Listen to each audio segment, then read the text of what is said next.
Net een woord. Matteus 8 vers 8.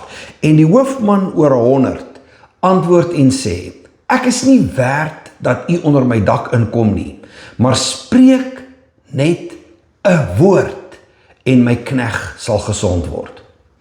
Jesus eer vrymoedige geloof wat glo dat net een woord van hom genoeg is om alles te verander.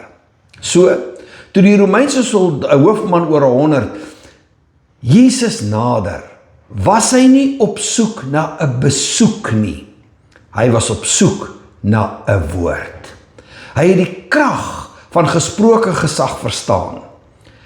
As 'n man wat bevele gegee het en hy het gesien hoe dit uitgevoer word, het hy besef dat Jesus die uiteindelike gesag gehad het, nie net oor mense nie, maar oor siekte, tyd, ruimte en elke omstandigheid.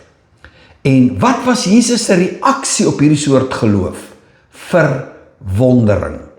Hy sê, ek het nie so 'n groot geloof gevind, selfs in die hele Israel nie. So, hierdie oomblik openbaar 'n koninkrykssleutel. Jesus het nie nodig om in die natuurlike te verskyn vir wonderwerke om te gebeur nie. Sy woord is genoeg. En wanneer jy praat wat hy reeds gespreek het, hoop jy nie, jy beveel in lyn met die hemel. Wanneer jy die beloftes van die Here verklaar, word genesing vrygestel.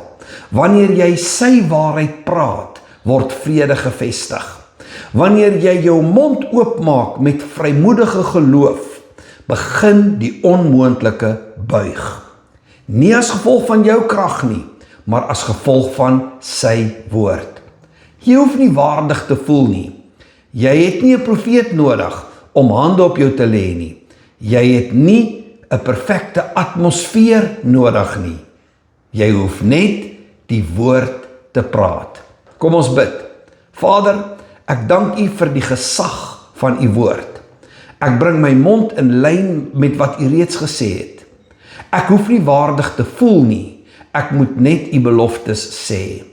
Ek verklaar genesing oor my liggaam, vrede oor my gees, guns oor my werk en deurbraak oor elke vertraging. Ek glo dat wanneer ek sê wat u gespreek het, wonderwerke gebeur. Ek stel u woord nou vry deur geloof en ek verwag resultate in die naam van Jesus.